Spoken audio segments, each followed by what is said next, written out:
Hello dear students, welcome back to our YouTube channel defacto classes. Dear students, आज के video का जो हमारा मेन मुद्दा है, टॉपिक है, वो है बीए बीएससी का 5th सेमेस्टर का सिलेबस। यानी कि जो स्टूडेंट्स अभी 5th सेम के अंदर हुए हैं उनको कौन से मैथ मिलने वाले हैं, कैसे कैसे यूनिट वाइज उनका सिलेबस डिवाइड किया गया है, ये सारी चीज़ें हम आज की वीडियो के अंदर डिस्कस करेंगे। तो डियर स्टूडेंट्स, अगर आपको हमारी वीडियोज़ पसंद आती है तो वीडियो को लाइक करके जरूर जाया करें, कमेंट बॉक्स में अपने रिव्यू दें और चैनल से अपडेटेड रहने के लिए चैनल को सब्सक्राइब करके बेल आइकन को प्रेस कर ले ताकि वीडियो डालते ही सबसे पहले नोटिफिकेशन आप तक आए। तो सिंपल सा ये सिलेबस मैंने आपके सामने लिखा है, BA BSc 5th semester syllabus introduction होगा आज की वीडियो के अंदर। 3 मैथ है भी जिसके आपके नाम सामने लिखे गए हैं। ये आपका फर्स्ट मैथ है यानी कि रियल एनालिसिस, ये आपका सेकंड मैथ है न्यूमेरिकल एनालिसिस, और ये है थर्ड माय फेवरेट यानी कि ग्रुप एंड रिंग्स। अब वो माय फेवरेट क्यों बोलो बताता हूँ, उसको भी अच्छी तरीके से डिस्कस करेंगे। तो तीनों मैथ्स के अंदर 9 चैप्टर यहाँ है, 9 चैप्टर यहाँ है और 9 चैप्टर यहाँ है। यानी कि टोटल जो चैप्टर हुए आपके, जो टोटल चैप्टर्स हैं जो आपने पढ़ने हैं, जो कवर करने हैं आपने, वो है भी 27। टोटल 27 चैप्टर आपने पढ़ने हैं। और यूनिट तो आपको पता ही है 4 ही होती है, तो 4 × 3 यानी कि टोटल यूनिट होगी आपकी 12।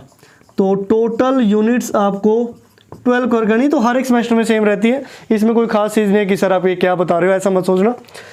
तो पहले बात करते हैं रियल एनालिसिस की कि किस टाइप का मैथ है, कितना मुश्किल है, कितना आसान है, एवरेज है, किस टाइप के क्वेश्चन होंगे, कितने कैसे कैसे चैप्टर को हमने पढ़ना है, वो सारी चीज़ें मैं आपको यहाँ बताऊँगा। जैसे इसका फर्स्ट चैप्टर है जो रीमन इंटेग्रल। अब सर नाम देख के आप ये मत लगना सर ये लड़कियों वाला नाम कैसे आ गया। रीमन इंटेग्रल ये मैथमेटिक्स के अंदर होता है कि रीमन इंटेग्रल क्या चीज़ है, ये हम डिस्कस करेंगे भी फर्स्ट यूनिट के अंदर। किसके अंदर? फर्स्ट यूनिट के अंदर। यहाँ मैं यूनिट लिख देता हूँ, ठीक है ना। ये फर्स्ट यूनिट आपका सिर्फ फर्स्ट चैप्टर कवर करेगी, क्योंकि एक चैप्टर करते ही आपको फर्स्ट यूनिट आपकी कंप्लीट मिलेगी। इसी में से आएगा जो भी है, एवरेज सा चैप्टर है, इतना ज़्यादा वो नहीं कह सकते कि बहुत ज़्यादा टफ है, ऐसा कुछ है। उसके बाद सेकंड और जो थर्ड चैप्टर है improper integral and their convergence, integral as a function of a parameter. अब ये जो मैंने कन्वर्जेंस लिखा है ना, ये वर्ड आपने सुना है भी सीक्वेंस एंड सीरीज में, अगर आपने मेरे लेक्चर देखे हैं तो कन्वर्जेंट, डाइवर्जेंट, ऑसिलेटर, ये सारी चीज़ें हम पढ़ चुके हैं प्रीवियस सेमेस्टर के अंदर। तो वहाँ से मिलता जुलता कुछ है, इसमें काफ़ी सारी चीज़ें हैं जो पीछे वाले से रिपीट होंगी। तो ये जो नेक्स्ट 2 और 3 चैप्टर है, integral as a function of parameter और ये ऊपर वाला, ये कंप्लीट करते हैं भी आपकी सेकंड यूनिट को, ये कंप्लीट करेंगे सेकंड यूनिट को। उसके बाद अब जो थर्ड फोर्थ फिफ्थ है, अब इससे जो पहले 3 चैप्टर में कुछ अलग है और लास्ट वाला जो ये पोर्शन है वो बिल्कुल अलग है। कैसे? लास्ट वाले जितने भी चैप्टर हैं वो सारे मीट्रिक स्पेस के हैं। मीट्रिक स्पेस एक काफ़ी इंटरेस्टिंग सा टॉपिक है, जब हम पढ़ेंगे तो आपको बताएंगे मीट्रिक स्पेस क्या होता है, फिर ओपन और क्लोज सेट मीट्रिक स्पेस के अंदर कैसे होते हैं। हम सीक्वेंस एंड सीरीज में पढ़ के आए हैं 4th सेम के अंदर, ओपन क्लोज सेट क्या होते हैं, बाउंडेड अनबाउंडेड, वो सारी चीज़ें वो एक बार दोबारा से आप रिवाइज कर लेना, वो यहाँ काम आएंगी। ओपन क्लोज सेट क्या होता है मीट्रिक स्पेस के अंदर, और कंप्लीटनेस इन मीट्रिक स्पेस, ये कंप्लीटनेस प्रॉपर्टी आई थी सीक्वेंस में भी, तो वही सारी चीजें रिपीट होगी। यानी कि इसको पढ़ने के लिए आपको सीक्वेंस एंड सीरीज आना चाहिए भी, ज्यादा नहीं, कम से कम पहले 3-4 चैप्टर तो जरूर आते हो, क्योंकि मैक्सिमम उन्हीं का रिपीट होता है, लास्ट वाले काफी कम। तो ये जो अगले 3 चैप्टर हैं ये आपके बनाते हैं भी थर्ड यूनिट। उसके बाद जो लास्ट के 3 बचे हैं, continuity and uniform continuity in metric space, compactness in metric space, ये कॉम्पैक्टनेस अभी आप पढ़ चुके हैं। कनेक्टेडनेस इन मीट्रिक स्पेस, यानी कि आपको लग रहा है सर ये मीट्रिक स्पेस से रिलेटेड सारा इधर ही खत्म करवा देंगे, हाँ, तो मीट्रिक स्पेस से रिलेटेड इधर ही खत्म हो जाएगा, ये 4th यूनिट होगी। यानी कि जो आपकी 3rd और 4th यूनिट है वो सारी मीट्रिक स्पेस से रिलेटेड है, उसके बारे में अलग अलग सी बातें आप सीखोगे हर एक चैप्टर के अंदर, तो ये कवर होंगी आपकी 3rd और 4th यूनिट में मीट्रिक स्पेस के अंदर। तो इस तरीके से 4 यूनिट में सिलेबस डिवाइड किया गया है, चैप्टर वाइज आप देख सकते हैं, आप स्क्रीनशॉट भी ले सकते हैं, अभी मैंने आगे लिखा नहीं है, उसके बाद स्क्रीनशॉट के लिए मौका देंगे आपको। अब आते हैं न्यूमेरिकल एनालिसिस पे। जो ये मैथ है ना, ये मैं अब स्टूडेंट के व्यू से बता रहा हूँ भाई, अपने व्यू से नहीं। कहीं सोचो सर आप मैथ को तो काफ़ी टफ बोल रहे हो, स्टूडेंट इस चीज़ को टफ बोलते हैं, इस वाले मैथ को ज़्यादातर एवरेज स्टूडेंट की अगर बात की जाए, वरना पढ़ने के लिए जो पढ़ने वाले हैं उनके लिए कोई चीज़ें टफ नहीं होती। हाँ, थोड़ा मुश्किल होता है, उसमें हमें ज़्यादा टाइम देना पड़ता है, सेटिंग ज़्यादा होनी चाहिए, तो ये सारी चीज़ें हैं।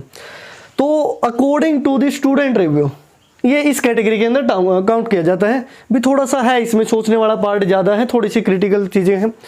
उसके बाद न्यूमेरिकल एनालिसिस में देखिए फाइनाइट डिफरेंस, ये है फाइनाइट डिफरेंस ऑपरेटर क्या होते हैं, इंटरपोलेशन विद इक्वल इंटरवल और इंटरपोलेशन विद अनइक्वल इंटरवल, दोनों इंटरवल से ये दो चैप्टर हैं, एक इक्वल इंटरवल वाला और एक अनइक्वल। इंटरपोलेशन क्या होती है इन इंटरवल के साथ, वो हमें बतानी है। और पहला है फाइनाइट डिफरेंस ऑपरेटर, यानी कि ये जो पहले 3 चैप्टर है, मैं यहाँ यूनिट लिख देता हूँ, तो ये आपकी फर्स्ट यूनिट कवर करेंगे भी, ठीक है ना। पहले 3 चैप्टर फर्स्ट यूनिट कवर करेंगे।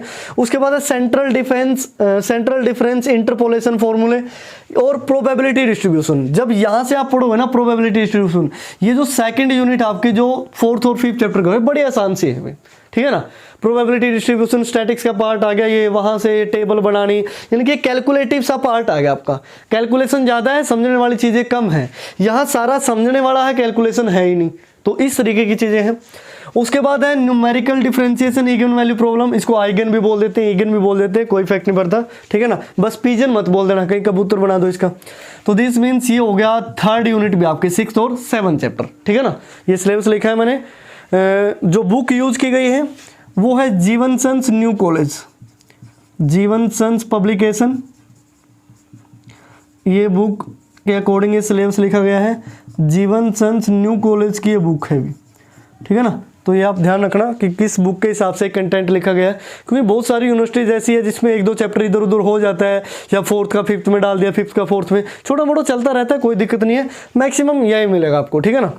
उसके बाद 4th यूनिट है न्यूमेरिकल इंटीग्रेशन और numerical solution of ODE। ODE देखते ही आपके माइंड में फुल फॉर्म आ जानी चाहिए भी, ऑर्डिनरी डिफरेंशियल इक्वेशन, जो हम सेकंड सेमेस्टर में कंप्लीट करके आए हैं। तो दिस मीन्स ये कवर करेगा आपकी 4th यूनिट, ठीक है ना। यहाँ डिफरेंशिएशन एंड डेरिवेटिव है और यहाँ क्या है उसका इंटीग्रेशन है, यानी कि ये 3rd और 4th यूनिट एक दूसरे पे डिपेंडेंट है। आपको डेरिवेटिव आना चाहिए तभी आप इंटीग्रेशन सीख पाएंगे, जैसे 12th में होता था भी, बिना डेरिवेटिव के इंटीग्रेशन कैसे करोगे। अभी हालांकि आप 12th लेवल पे डेरिवेटिव इंटीग्रेशन सीख चुके हो, आप सीधा इंटीग्रेशन भी कर सकते हो, लेकिन मैं चाहूंगा कि पहले आप 3rd करें फिर 4th करें, कंप्लीट करें और इनको, ठीक है ना। इतनी मुश्किल नहीं है, आसान सी हो जाएगी। तो ये है भी आपका न्यूमेरिकल एनालिसिस।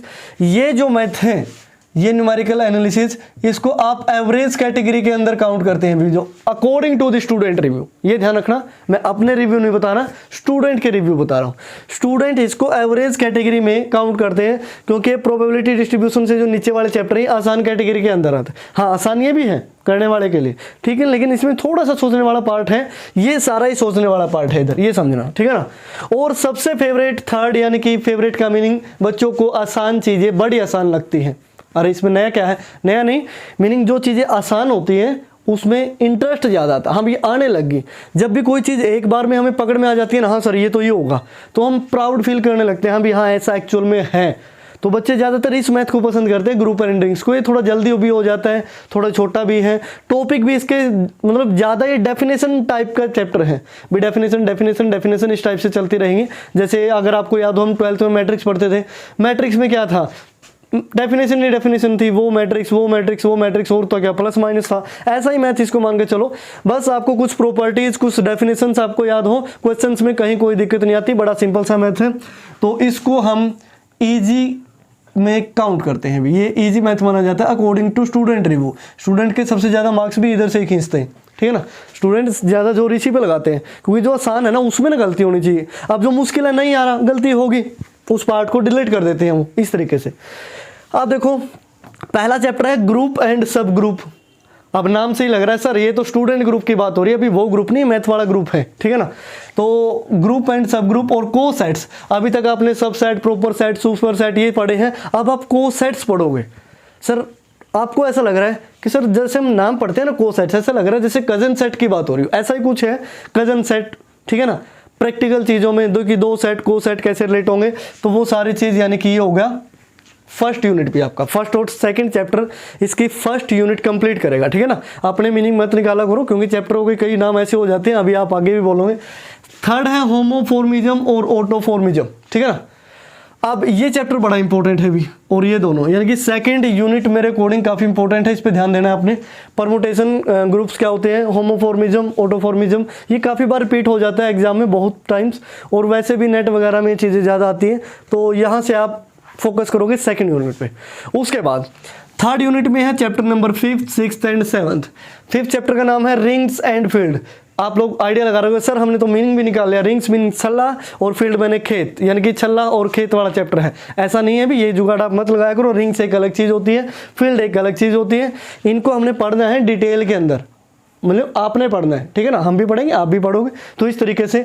तो वो आपने ऐसे मीनिंग नहीं निकालने कि सर रिंग्स छल्ले की बात हो रही है, फील्ड खेत की बात हो रही है, ऐसा नहीं है अभी, ठीक है ना। ये मैथमेटिक्स है, थोड़ा ध्यान देना इस पर। उसके बाद आइडियल्स एंड कोसेंट रिंग्स। अब सर छल्ले भी आइडियल होते हैं, कोसेंट भी होते हैं, ऐसा नहीं है, वो छल्ला नहीं है, रिंग्स कुछ अलग ही चीज़ है। ये आपको नंबर मिलेंगे, नंबरों वाली रिंग भी। ये समझो कि मैथ के कुछ नंबर जोड़ दिए और आपकी उंगली में डाल दिए, ये वो वाली रिंग है, ठीक है ना। वो वाली नहीं है जो आप सोच रहे हो, ठीक है ना। तो उसके बाद है होमोमॉर्फिज्म ऑफ रिंग। जो होमोफॉर्मिज्म यहाँ पड़ गया भाई इस चैप्टर के अंदर, उसको यहाँ दिक्कत नहीं आएगी 7th में, क्योंकि होमोफॉर्मिज्म आपको पता लग जाएगा भाई क्या चीज़ होती है। तो ये करती है आपकी 3rd यूनिट। 4th यूनिट में 2 ही चैप्टर हैं, एक है यूक्लिडियन रिंग्स और एक है पोलिनोमियल रिंग्स। सबसे आसान यूनिट ये है अभी 8th और 9th, ठीक है ना।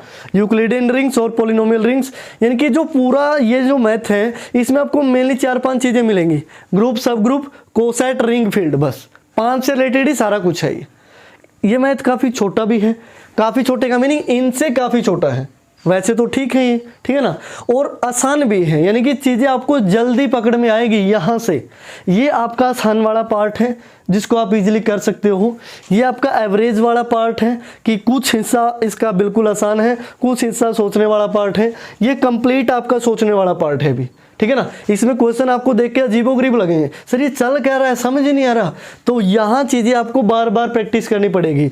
यहाँ 1-2 बार में हो जाएगा, ठीक है ना, 2 बार में या 3 बार में। यहाँ तो बार बार लगे रहना है, 5-6 बार, जब तक समझ में ना आए। अब कई टॉपिक ऐसे हैं जो एक बार में समझ में आ जाते हैं, कई टॉपिक ऐसे हैं लगातार करते रहो, बार बार प्रैक्टिस करते रहो, तब समझ में आएंगे। लेकिन ये चीज़ें ऐसी है मेरे ख्याल से एवरेज स्टूडेंट को पहली बार में पकड़ में आ जाती है। हाँ भाई ये चल रहा है, तो बस इस वजह से ये होगा, क्योंकि सीधा डेफिनेशन वाला पार्ट और प्रॉपर्टी वाला पार्ट है। जैसे बाइनरी ऑपरेशन आएंगे इसमें, A*B 12th में आता था, ठीक है ना। G* associative property, closure property, अच्छा कॉम्यूटेटिव प्रॉपर्टी, इनवर्स आइडेंटिटी, इस टाइप की चीज़ें आएंगी जो आपने पहले पढ़ रखी है। जब आप उनको पढ़ोगे ना ऐसा लगेगा सर हम इसके बारे में जानते हैं, कुछ है कुछ इसके अंदर जो हमने पहले पढ़ रखा है। लेकिन जब इस वाले की बात होगी ना तो आप ये सोचोगे सर ये लाइफ में पहली बार सुना है, ऐसा कैसे होता है। तो जब कोई चीज़ हम पहली बार सुनते हैं तो उसको समझने में थोड़ी सी डिफिकल्टी तो जरूर होती है, लेकिन जो चीज़ हम पहले पढ़ के आए हैं उसके बारे में जब हम सुनते हैं तो हमें आधा तो वैसे आइडिया, हाँ भाई ये है। क्लोजर प्रॉपर्टी है, कुछ ऐसा ही होगा कि जैसे 6th, 7th, 8th में पढ़ते थे कि एक इंटीजर में एक इंटीजर जोड़ो तीसरा भी इंटीजर ही आएगा, क्लोजर प्रॉपर्टी होती है। ऐसा ही यहाँ होगा, ठीक है ना। तो इस वजह से ये क्या है, आसान पोर्टल। तो डियर स्टूडेंट्स ये है आपका सिलेबस इंट्रोडक्शन। टोटल 27 चैप्टर हैं, 12 यूनिट के अंदर कवर करने हैं। जिस बुक का मैंने सिलेबस लिखा है वो मैंने लिख दिया, जीवन सन्स पब्लिकेशन, न्यू कॉलेज, ठीक है ना। मैक्सिमम जगह यही बुक पढ़ाई जाती है और इसका आप स्क्रीनशॉट ले सकते हैं अभी, क्योंकि बार बार ये चीज़ें आपको नहीं बताई जाती। कईयों को लगता है सर हमें तो मैथ का नाम नहीं पता, हमें चैप्टर का नाम नहीं पता, हमें यूनिट का नाम नहीं पता, तो आप यहाँ से स्क्रीनशॉट ले सकते हैं, मेरे ख्याल से ले लिया होगा।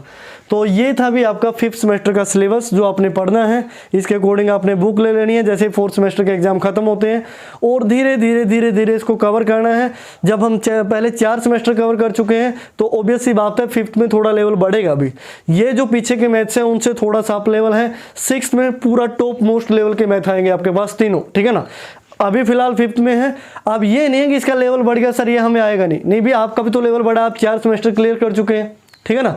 आप कहीं ऐसे भी होंगे नहीं सर मेरे तो 2 में रही है, ऐसा नहीं। अरे एवरेज की बात कर रहा हूँ कि आप 4 सेमेस्टर के मैथ पढ़ चुके हैं, आपको आइडिया हो चुका है कि मैथ को पढ़ना कैसे है, डील कैसे करना है, कहाँ से क्या देखना है, क्या चीज़ें हैं, एग्जाम कैसे आता है। इसके प्रीवियस ईयर के एग्जाम उठा के देख लो, वहाँ से क्वेश्चंस का आइडिया हो जाता है, या मेरे पास PDF पड़ी है मैं वो डाल दूंगा, ठीक है ना। तो ये सारी चीज़ें हैं जो हमें ध्यान में रखनी है। तो ये है आपका कंप्लीट सिलेबस।